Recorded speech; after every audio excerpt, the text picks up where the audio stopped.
Assalamualaikum warahmatullahi wabarakatuh. Saudaraku kaum muslimin dan muslimat, saudara sebangsa dan setanah air dimanapun Anda ada berada. Kali ini saya berada di Simpang Padang Harapan, Kota Bengkulu. Hujan lebat karena kita hanya pakai motor, belum pakai mobil.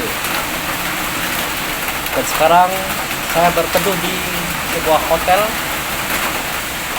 DM. Ini merek.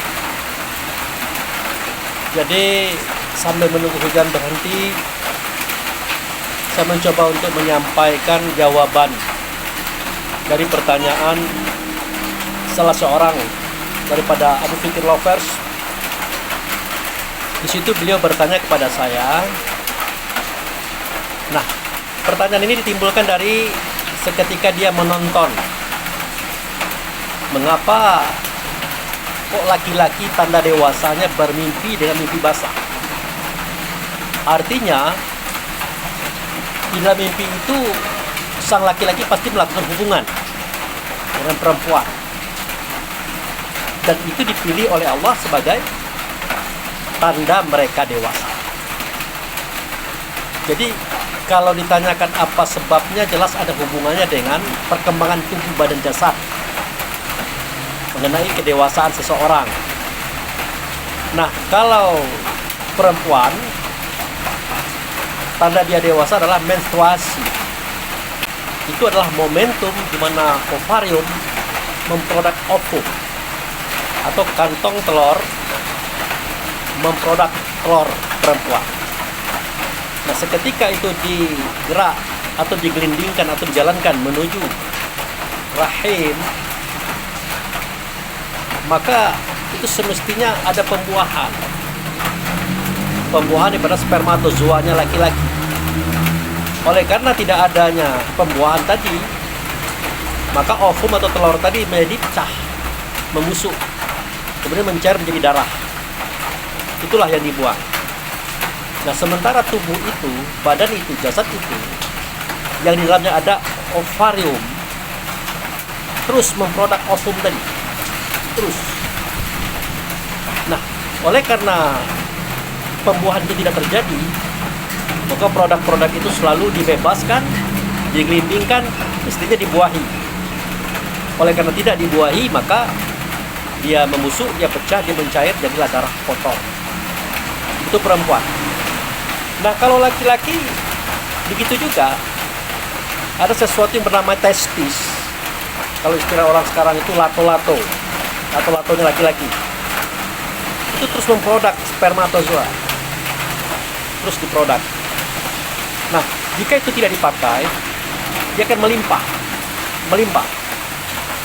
Nah, bagaimanakah caranya Allah untuk mengeluarkan spermatozoa yang melimpah pada diri seorang laki-laki? Ya, tidak ada cara lain kecuali laki-laki itu harus berhubungan dengan perempuan. Tidak mungkin onani atau Bengawan Solo, itu tidak mungkin. Nah, oleh karena laki-laki ini belum punya istri, maka Allah pilihkanlah bermimpi itu sebagai alat, sebagai cara untuk mengalirkan spermatozoa tadi, sehingga dia bisa mengalir secara wajar. Nah, mau tak mau, Allah Subhanahu wa Ta'ala menjadikan pertemuan laki-laki dengan perempuan sebagai cara untuk mengeluarkan sperma yang sudah berlimpah-limpah tadi. Nah, apakah itu tidak suatu dosa? Dia perbuatannya memang mimpi, tapi faktanya jelas ada. Itu basah. Itu mimpi.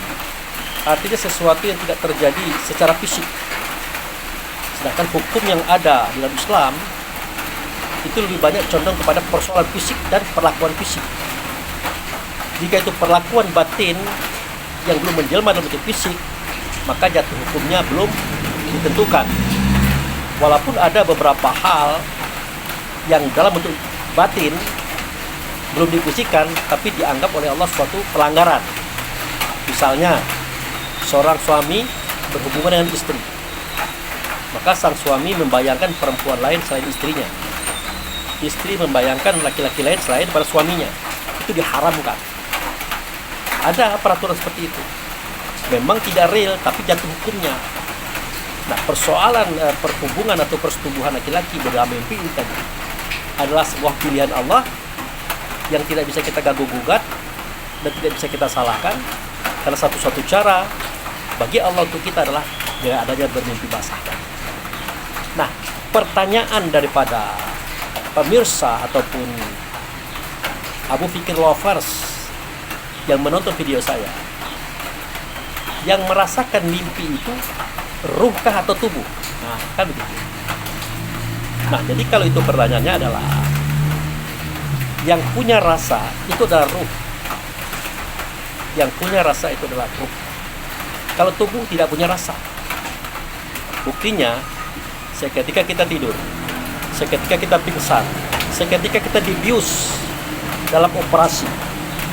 Nah, seperti perut saya ini pernah dibelah nih. Ususnya dikeluarkan, usus dipotong, ditautkan kembali. Semua isi tubuh, isi badan dibersihkan. Nah, setelah ditautkan kembali, setelah saya sadar, ditanyakan, apakah Bapak merasakan kalau tadi ada pembelahan perut? Saya jawab tidak. Apakah Bapak tahu seketika usus Bapak dikeluarkan? Saya jawab tidak. Nah, dari pengalaman yang saya alami pada saat itu, menunjukkan bahwa tubuh badan jasad saya hidup, tapi dia tidak merasakan apa yang terjadi pada tubuh tersebut. Kenapa? Karena ruh waktu itu tidak ada di dalam tubuh. Dia keluar dari tubuh. Nah, inilah misteri daripada surat Az-Zumar ayat 42 yang bunyinya, Allahu yatawaffal anfusa haina mautiha walati lam tamutu fi manamiha wa yumsik qadal maut wa yursilu illa ajalin musamma inna fi dzalika la ayatin liqaumin yatafakkarun. Begitu. Jadi jelas bahwasanya Allah menggenggam roh orang yang mati dan menggenggam roh orang yang masih hidup ketika dia tidur, menahan yang satu, melepaskan yang lain. Yang satu karena tubuhnya hancur di tanah, yang lain karena tubuhnya masih tergolek di atas kasur atau atas sofa. Nah, jelas sudah. Kalau itu pertanyaannya, siapakah yang merasakan kenyataan mimpi dan tidur kita? Jelas roh kita. Roh kita yang melakukannya, roh kita yang merasakannya. Maka ekspresi atau kenyataannya tampak di tubuh kita. Itulah mimpi basah. Jadi mimpi basah itulah pengalaman daripada ruh. Dia yang punya rasa. Nah, rasa itu dinyatakan pada tubuh kita. Sekaligus menunjukkan kepada kita bahwa walaupun kita tidur, ruh itu keluar, tapi hubungan antara ruh dengan tubuh tetap ada. Nah, inilah kira-kira jawaban daripada saya tentang pertanyaan pemirsa saya ataupun Abu Fikir Lovers tentang siapakah yang merasakan persetubuhan itu seketika kita bermimpi. Jawabnya adalah yang punya rasa. Itulah roh kita sendiri. Demikian, terima kasih. Wabillahi taufiq wal hidayah. Assalamualaikum warahmatullahi wabarakatuh.